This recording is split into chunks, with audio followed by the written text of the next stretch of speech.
This is The Crew 2. We're on Xbox Series X, taking a look at this open world racing game that takes place in a number of, I don't know, well-known American cities across the United States. So that's kind of interesting. So on the Series X, what is this weird thing that's popping up? Oh, it's the famous thing. I don't know, I had to pick like a new character and stuff. It was weird. Anyways, it's been a while on this one. So on the Series X, we're getting 1800p, 30 FPS. We do have auto HDR support, which, is actually kind of nice. And that's auto HDR support if you didn't know about that. So yeah, you just kind of get to drive around and explore kind of the open road, but not only the open road, because the game also has other cool things. You can like just start flying right away, which is super cool. Or you could just be like a boat. Or like a car, because I thought it was going to be super smooth there and turn into a car really fast, and it was going to look cool. But yeah, anyways, so yeah, different vehicles, all three different options.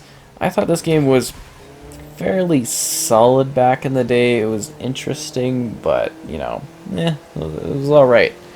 And it did have a decent amount of content to it, but at the same time, nothing really too in capturing, as to say.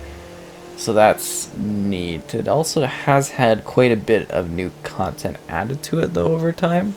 So that's something to keep in mind as well, is that there's like different mission type things and stuff you can now enjoy, which is kind of cool. Not enough space to change. This is ridiculous.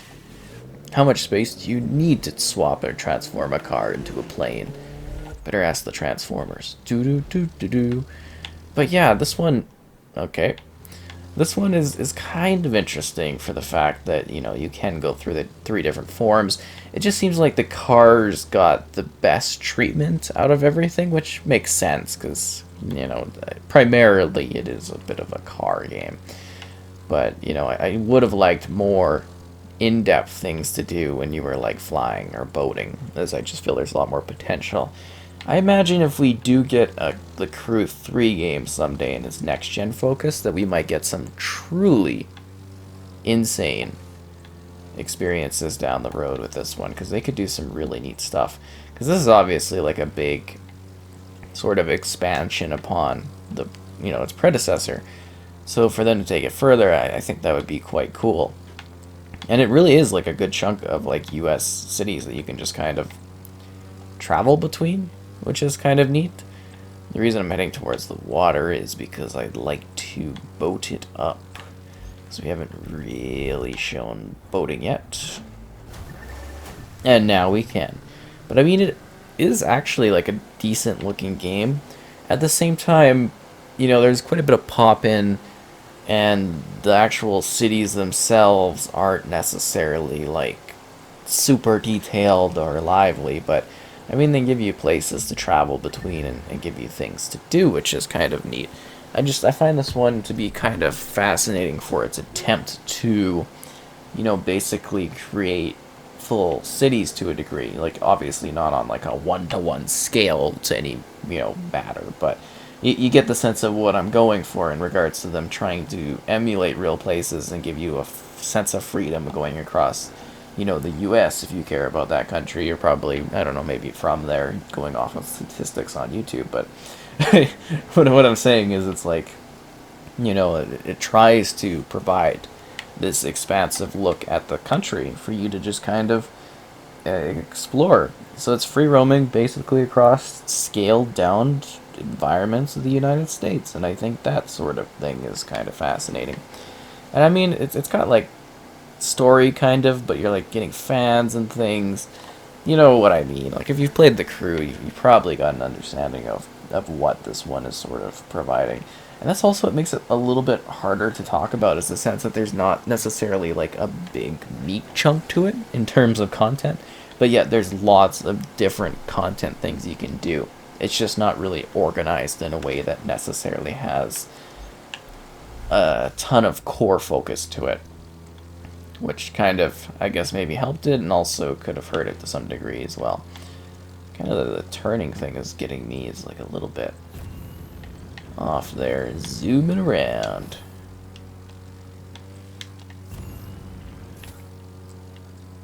trying to show the progression of getting to a new city is mainly the goal.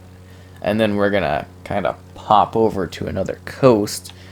I will say, like density, a lot of trees and stuff you can kind of go through. I think, again, the idea here is very ambitious for the current generation of gaming.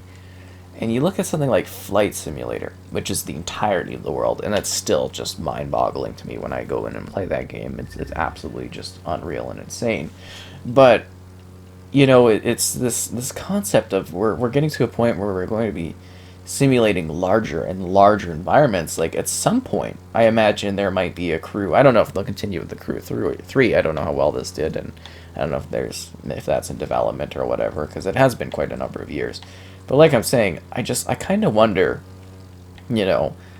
are we going to get to a point where it's like, they take time for this series, and then once the technology gets better, all of a sudden they're like, hey, here's a brand new, the crew revamped, and it's like literally the entirety of the US that you can drive through. That's just the kind of the concept that I'm thinking of. And who knows, maybe, and I highly doubt this is a possibility, somebody like 50 years or something from now might come back, and I doubt they'll be watching this, but if they were to come back and watch this and be like, well, it's just a commonplace thing now, because that's kind of how the technology sort of develops, is over time it just becomes more and more powerful to fuel the ambitions that people have. The concept is there, the idea is there, and it's just kind of the execution. Now, it would be really hard to create events for that type of thing, so I assume you'd have to do some kind of level of like AI generation for things, which is never necessarily perfect, but you could have a core structure story across the US and then just have random events that pop in. That's just kind of how I sort of foresee where this one could go.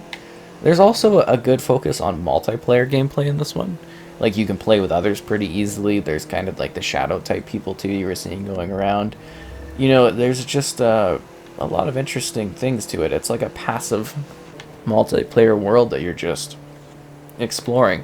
And it's also neat that this exists within the Ubisoft style. The modern Ubisoft era of gaming is all about, open world environments with lots of things to do, and then kind of playing around with those concepts in different environments and sandboxes. So it's kind of neat because you get, on one hand, city-based stuff, and then on the other hand, you can drive out here to the country and just kind of like whip along, doing stuff.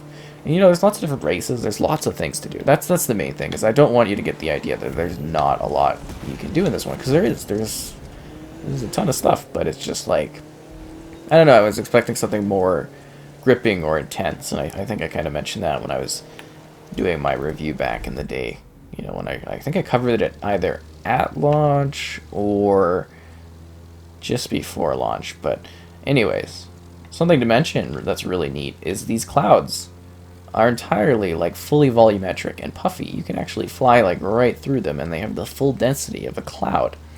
And I know that because when I went to PAX West 17, if you know me to a higher degree than some, but I have, and this is where I'm getting to by saying knowing me to a higher degree, I have a thing where I really like clouds in games and skyboxes and stuff, and I get really picky. There's like a DayZ video where I just have like a rant about the clouds for like a couple minutes because they were driving me nuts. They weren't fixing them. They did eventually fix them, but... So I was like mentioning, I was like, so can I get details about the clouds? And it just so happened that while at PAX, like the cloud guy was there. Not like, cloud gaming, but like the guy who worked on these clouds. And he's like, yeah, you want to know about the clouds? He was like really excited at this. He's like, no one's ever asked about the clouds. And he like teleports us over to the clouds. He like pulls up the dev thing and he's like, look, you can fly through the clouds. They're 100% volumetric. And I was like, oh, okay, that's really neat. He's like, yeah, they're great immersion with those clouds. It's amazing. Nobody talks about them, nobody asks about them, but they're super, super cool. And they're actually very impressive clouds as we're kind of going through them. Well, they look a little bit wavy or something, but I assume that's because of the effect of me flying through them. But yeah, they're like full clouds that you can kind of enjoy. It's nuts. And at the time, very impressive. Definitely very, very impressive. I mean, I've played Flight Sim since, so, I'm kind of like on those clouds. But yeah, it's kind of interesting. So we're going to pull up the, no, not any of this stuff. Jeez, there's so many things. You got like a crew and it's like all these vehicles and stuff, all these activities. Oh, there's so much, and I don't know what I have or what I don't have, and things have changed, and it's crazy. So we got our map. we were in Chicago. Oh, yeah, and it tracks your whole course too. So we went from Chicago down to wherever this is. I don't know what this was. Let's see. St. Louis. I know about their hockey team. That's about all I know of them. But we're going to go to the far coast here. We're going to go over to, like, Cali. Yeah. Let's just, yeah, let's go there. Let's travel to it. And it's kind of neat because it's not, it doesn't take long to just, like, get somewhere. Like, that was basically instant, right? Like, we literally just, we're here. And I think that's really interesting. I do wonder maybe if Forza would ever be able to get, like, close to this concept of the world. I mean, if they use the data from Flight Sim and I think it's like Big Maps and Azure or something like that, and they did it in a Forza style, that would be very fascinating. I'm getting completely off topic. I mean, we are talking about the crew too, but it's just really got me thinking about, like, how this is sort of like the early stages of a true large-scale open world driving game, and the series almost doesn't get its due for the technical feats that it achieves by doing this. I don't know. I'm kind of curious about people's thoughts on this one because it has been, quite a while since this release, and it's like, are we anticipating a third one, or like, what eventually is going to happen with the series is really really interesting to think about, because if they keep going at this, it could really become something insane at some point. Oh wow, that was a crazy edge. Not to say it isn't already, but it just seems like it's almost in its infancy concept-wise at the same time. And I do love the fact that they made it so that you can instantly switch between vehicles. That should really, really be applauded, because that is cool. Like, you can just straight up drive off here, turn into a plane, hit a tree, but then fly outwards, and you're just like, you're flying, right? To me, that's kind of fascinating, the fact that you can do that. Because I don't think there's many games that necessarily offer that sort of thing, not that I can think of off the top of my head. And it's not like we have to do anything crazy to do it. You just hold the right stick and it's like back into car mode. Not a big deal at all. And we're whipping along. And I think the races are okay in this one. I didn't necessarily find them anything too thrilling or fantastic, but, they did offer a lot that you could do, and it seems like they've added a lot of activities with all the splash screens that kept popping up when I was trying to load into this. Ever join an open world game years later where it's one of those live service ones, and it's just like thing after thing after thing going on, and yeah, this is kind of wild. And you can do all these different events. Like, do I still have all my progress? That's kind of what I'm wondering in this one. Didn't really even bother to check. I was just like, we are driving around, we are taking in that open world, and we are seeing what this game has to offer at this point. It still looks pretty good. I mean, some of the... It's a weird mix, right? Like, I think the car detail looks quite fantastic, right? Like, the car looks pretty cool. Just like all the other vehicles, they're all like pretty well detailed, right? Especially for like an open world game. But then there's like the styling where it's as though some of the buildings aren't necessarily insanely detailed, and it's just like kind of the most fascinating mix. I'm also curious from a perspective of people that live, in these different areas. It's like, do you find this to be accurate to your environment and stuff like that? I am wondering, like, can I go and see like places that I know of? Yeah, I am genuinely curious about that. I can't remember if I did this back in the past. And I'm wondering now if I can actually... Because I've been here multiple times for, like, E3 and stuff. So, I mean, I kind of... Oh, actually, yeah, this is that area. This is the LA Convention Center. That's where the... trying to get a good camera angle going. I can't really look up. We gotta transform and roll out. Do-do-do-do-do. Nope. No, space switch. Okay. Do-do-do. Nope. Do-do-do-do-do. Oh, crap. Okay. Okay. Back it up. Back it up. Oh, man. They make it very hard to look up. We're gonna fly. I think how it throws you into like a sprinting momentum as soon as you hit stuff instead of letting you like fool around on the ground for a while. Although it would be fun to do that. So... What's interesting, why are we going straight down? Jeez. I'm trying to get to the angle of this because this is the LA Convention Center. I think from this angle because I've actually been to this particular area multiple times. That's what, the Staples Center or something like that. I've never been in there. I always walk around and I'm just like, whatever. Yeah, but there, we're gonna have to fly, and we're gonna have to come back and do that approach. I feel like I'm back in Flight Sim doing video tours of the different cities. Fly anywhere completed. Okay, I feel like they reset progression or something at some point because that's weird. Oh jeez. Oh man, no. No, no, no, no, no, no, no. Okay, okay, okay, okay. Back it up, back it up, back it up, back it up, back it up, back it up. Night flight. Okay. Still not going where I want to go. Still not turning around. Looking at... Where is this thing? There we go. So that top part there that I've been trying to look at is usually where the Call of Duty sign is. Like the big part there that sticks up at the top of the blue thing there. That's where the Call of Duty banner usually goes. And then they put banners on the other stuff too. Okay, we gotta transform again. What? Yep. I like how this guy is able to not only drive vehicles but fly planes and drive boats. It's kind of really impressive.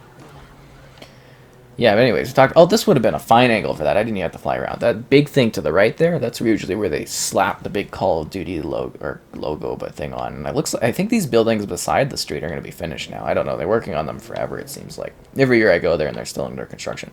And then they put like usually some Warner Brothers things right here. You'll get like Shadow of War I've seen there, the Lego games. I think there was like a Red Faction one here too. It's not perfectly to scale.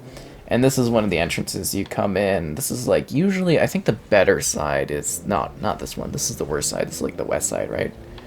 Yeah, but then they have up there is usually like PlayStation. They'll have like, I think Horizon Zero Dawn, Uncharted and stuff. This is the better hall. I think this is the south hall where the good stuff is. Not to say the other stuff isn't like good, but it's the higher tier stuff's over there. You find like Activision and that one. Then the basketball center. We usually go in between this. Let me see if we can actually go in between this. Yeah, walk down here. The cars usually aren't allowed because there's people walking through, and yeah, and then you walk through this area, which looks a lot different in real life. It's similar, but not the same. And then you walk up there, and you come around, and then it's like I think it's called the Dolby Theater, maybe no, I think it's the Microsoft Theater now, right? Microsoft owns it, or they're paying for it, or whatever. And I think that's like right over here, isn't it supposed to be? This might not be accurate. Oh, Game Center. Ice cream. Downtown. Am I thinking wrong of where this is? Because usually it's like, what? There's the Staples Center, right? And then we go over here. I'm sorry, this has totally devolved into like a tour of me trying to figure out where all the game stuff is. It's been so goddamn long. Wait a sec. Is that the back of it? And this is like the side thing, so that the Dolby Theater would be over on this street? No, that's not right, because this is the street turn off on. Yeah, I don't think this part of it is accurate. But there's this place here called like LA Live, I think they call it. And it's where all the stuff goes in the Microsoft thing where they do the Xbox presentations and modern E3. But I don't think it's there in this one. Anyways, yeah, I totally got sidetracked. Generally, the crew too, kind of neat. It's interesting. You can find some spots that you might be familiar with, I guess you could say. It's got a lot of activities to take part in, different weird events. You can drive around large-scale areas that kind of emulate the real world and provide you with lots of... it kind of feels like endless roads almost, right? Like you can just drive through so many spots, see so many things. And it's kind of set up to a smaller degree to allow you to do like weird stunts and things, right? Because that's the fun of it. You're trying to build up your fame, your fortune, and your crew as you go across the open world with different weathering conditions, different things you can check out. Yeah, I think it offers quite a bit of content at this point, and you might find it interesting. Generally, overall, fairly solid experience. I think you could have some fun with. Oh, is that like the Hollywood area and stuff like that? That's the It's that one place I always wanted to go there. I just never have. It's like where I think they did like a La La Land scene there. Lovely spot. Yeah, I'm gonna have to go now and just kind of like look for all the scenes from La La Land in LA at some point. Anyways, I hope you enjoyed this look at the Crew 2, just like on the license plate.